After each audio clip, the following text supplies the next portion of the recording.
Hello guys, my name's Noah Fitzgerald, and today I'm back with another video.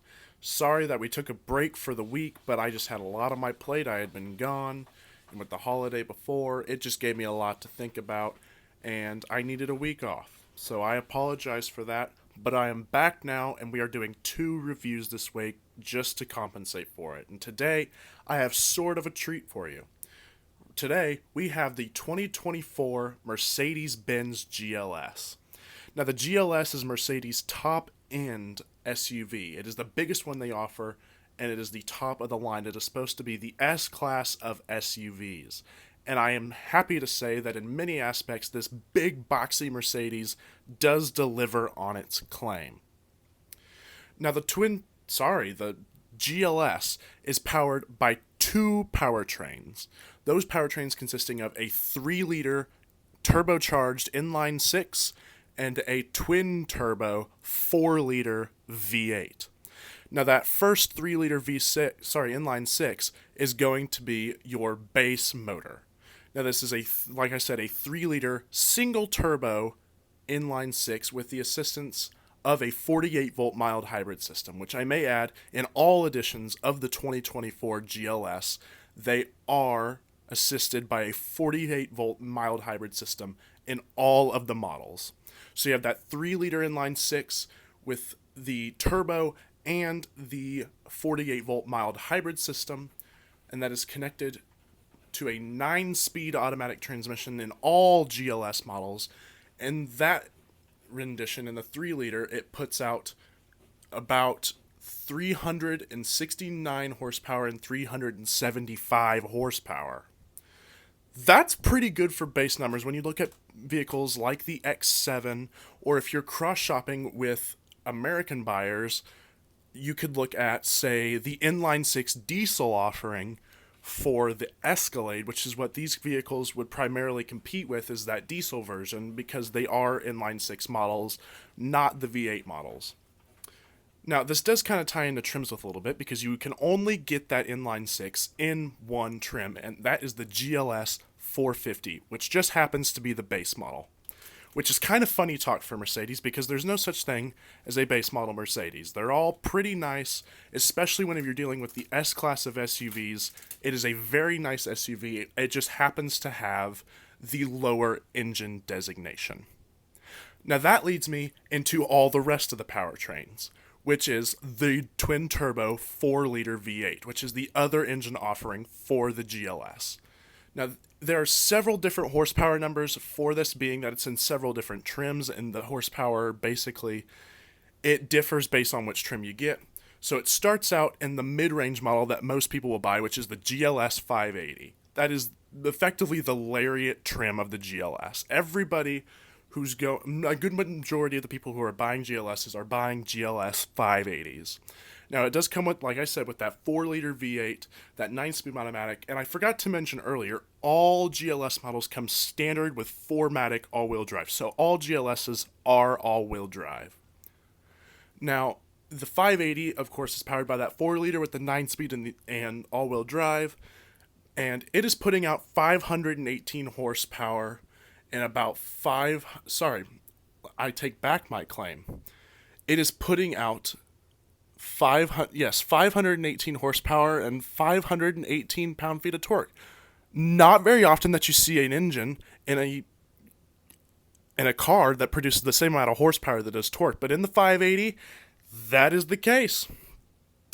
And then you move on to the huge sector, which is an ultra-luxurious Mercedes Maybach GLS 600, which is powered by that 4-liter, putting out 550 horsepower and about 600 pound-feet of torque. Those are monstrous numbers, especially for a luxury car. You don't really you don't see a lot of power in luxury cars, but we do know with Germans in the past, whenever they acquired Bentley and with Maybach, that they do tend to really, really overpower their luxury cars. And for some people, that's a good thing. Some people, it's a bad thing. It's really depending on what perspective you come from on a luxury vehicle. Of course, I'm a car enthusiast, so I will take all the power I can get, especially in a luxury vehicle. It combines the two into one. You get the power of a vehicle and the luxurious vehicle. Not very often that you have to make no compromises on a vehicle. Now, the next trim is sort of the almighty, the one, the holy grail of GLSs that all car enthusiasts love. It is a hoon. It is absolutely not needed. It is kind of stupid, and I love it. And that is the GLS AMG 63. That's right, they made an AMG version of a big body sedan. Sorry, big body SUV. No, this is not a sedan. This is a huge SUV. However, it is a crossover. But back to that AMG part, the AMG 63. It is powered by that same 4-liter V8 like all 63 AMG models are. And in this model, it's putting out 603 horsepower and 627 pound-feet of torque. Absolutely out of this world. There is only two other sports SUVs that I can think of that have more torque than this. And that is the Durango Hellcat and the Escalade V. And neither of those I would choose over this GLS because it is absolutely monstrous. Because with all the amenities, it's an AMG car, so it's not the same as a V. It's not the same as the Durango Hellcat. It's more refined, it's German, it's better, it's faster. And I think you can tell by now which one of those trims is my favorite. I love the AMG GLS 63. It is one of my favorite vehicles on the market just because it is so absolutely ridiculous and unnecessary. And I love it. Now you're probably thinking, yeah, you just explained all the exterior facts. You explained the powertrains, you explained the transmission, you explained the drive system. But none of that means anything if on the outside that this car doesn't look good. And of course, it's a Mercedes. A good majority of Mercedes look amazing, especially if you're getting the AMG. No matter what you're getting from the 450 model to that 63 AMG, the GLS looks great. It looks far better than the Escalade because the Escalade kind of just reminds me of a refrigerator on wheels. I love the Escalade. No slack to the people over at GM. They did a good job designing that vehicle, but it is looking like a refrigerator, and we cannot have that in a sports SUV. And then you get over to the X7, and the X7 has a little bit of tiny man syndrome. It's big on the top. It kind of looks like an elephant. It has a big top, big nose, but it's just tiny. It looks small. You get to the back and there's not much there, and you're just kind of wanting more. It's meh, especially with the redesign. They really kind of screwed the X7. No, I'm sorry BMW, but your design language these days is quite crappy. Mercedes kept it good. Mercedes kept the non-refrigerator look. They kept the look they've had since 2020, and that has fared them well. They are selling these GLSs like crazy because they are just so good on the outside. You get to the front, you have full LED headlights with LED turn signals and LED DRLs. You get to the center, you get a big honking grille. It's not as ugly as BMW's though. You don't get the ginormous nostrils. It is one big grille, and if you go for that Maybach, it is bright, shiny chrome, and if you go for that AMG, you get the Panamericana grille. It is creme de la creme when it comes to grille designs for Mercedes, and that is included on the GLS. It is absolutely gorgeous. You drop down to there on the bumper design. It is classic modern Mercedes styling. You get the swoopy air intakes. You can get black packages. You can get chrome. You can really get just about anything on the GLS. It is completely customizable based on the customer base. You can get the black sporty. You can get the chrome luxurious. You can get the boring mom spec. It offers it all. Now you get to the side and you really start to notice that this is the biggest SUV that Mercedes offers, and that is very evident. You look at a GLE and it makes the GLE look like a RAV4. It is absolutely huge. It is a big three-row SUV. You get big, long styling.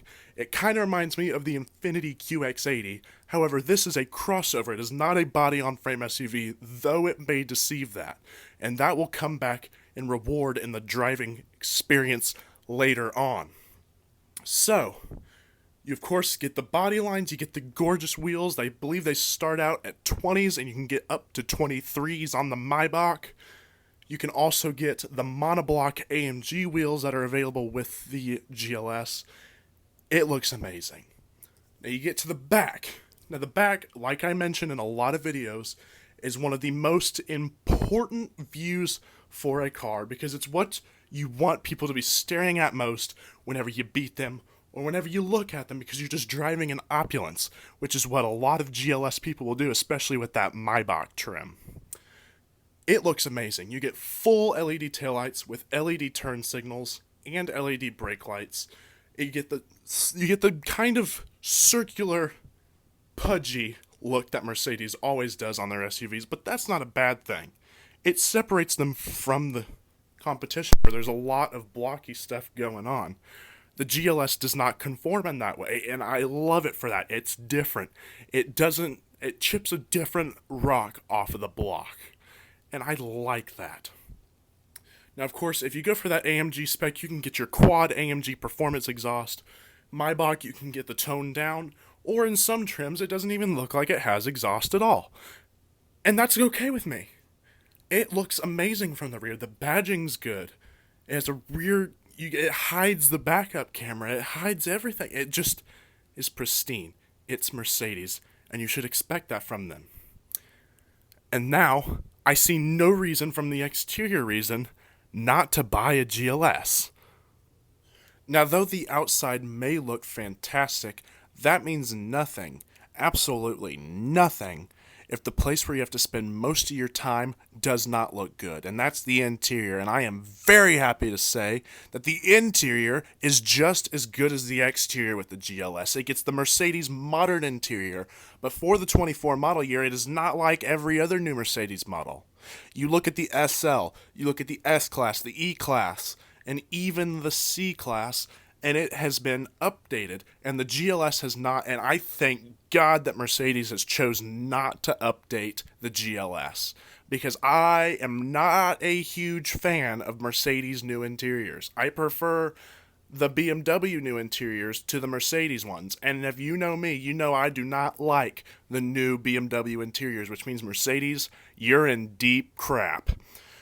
But they saved the GLS, because the GLS has the previous gen interior, which is an amazing thing.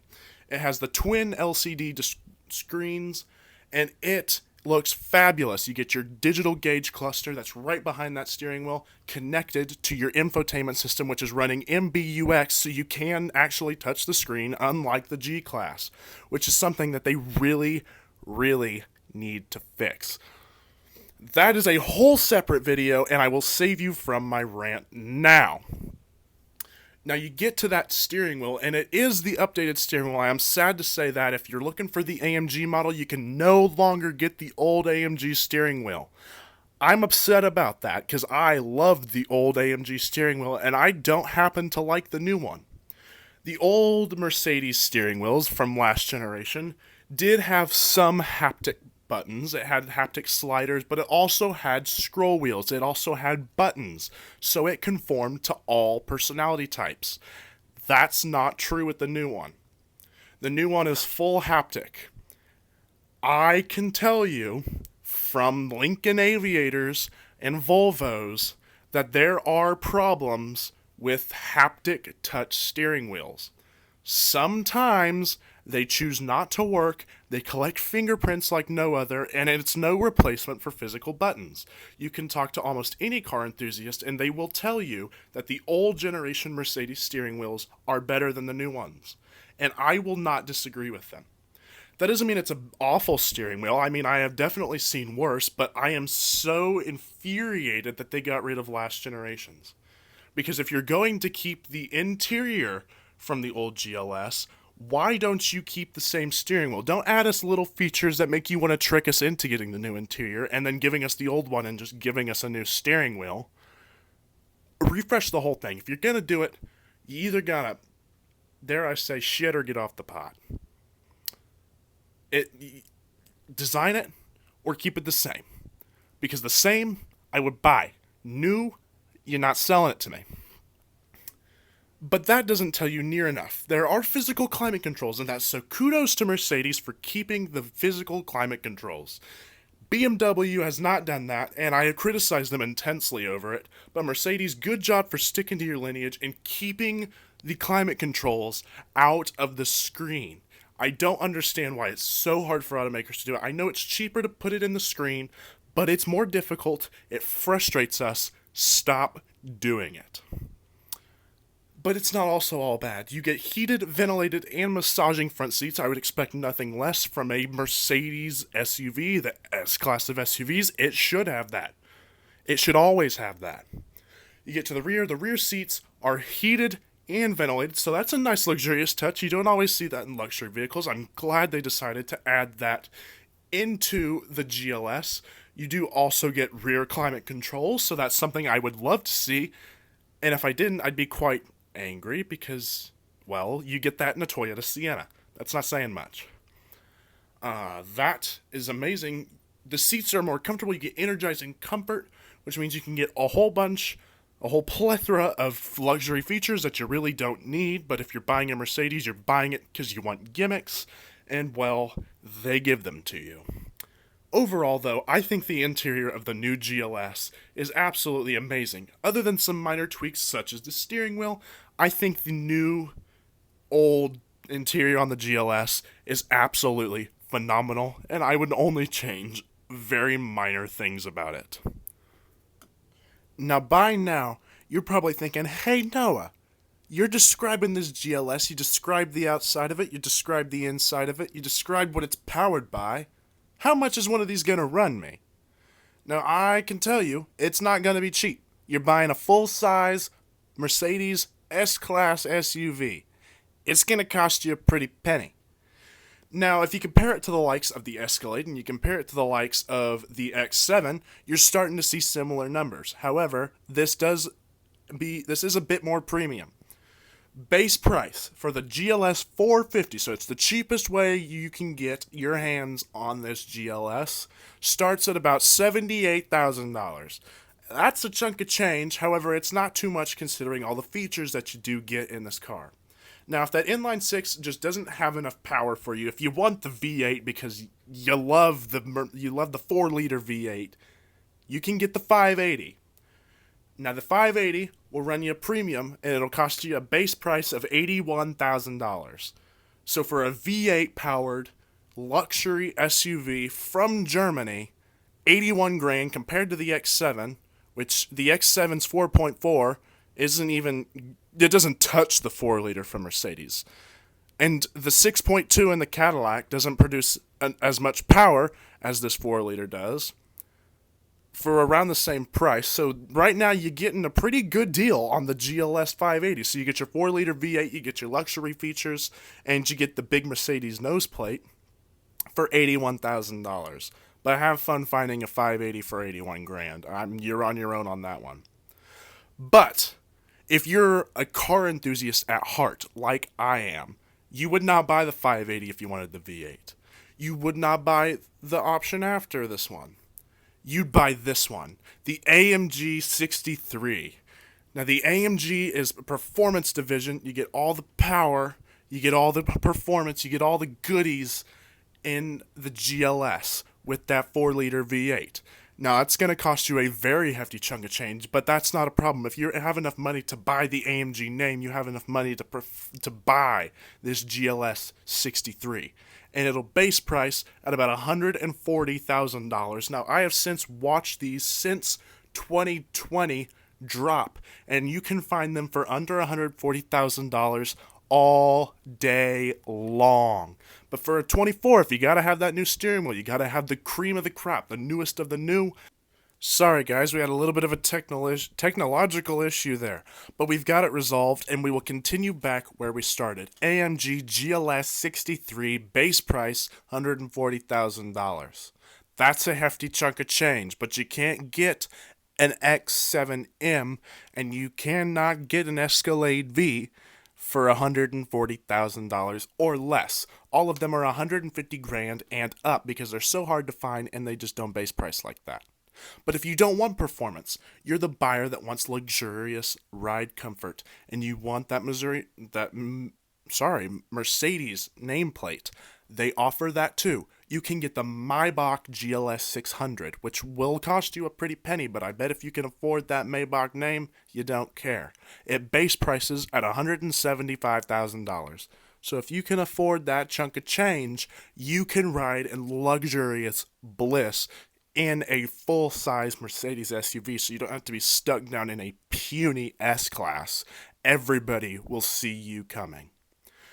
Now, overall, I believe the GLS has some of the best features of any SUV on the market. I think it is one of the best contenders in the luxury market, and it is a very high standard to beat that not many, I don't even believe the X7 beats it. The Escalade, certainly with its GM build quality, does not. I think the GLS reigns supreme among this section of luxury automobiles, but I want to know your guys' opinion. Do you think that this GLS is better than the X7? That's the ultimate question of the day. My name's Noah Fitzgerald. I hope you enjoyed watching today's video, and I'll see you guys in the next one. Bye for now.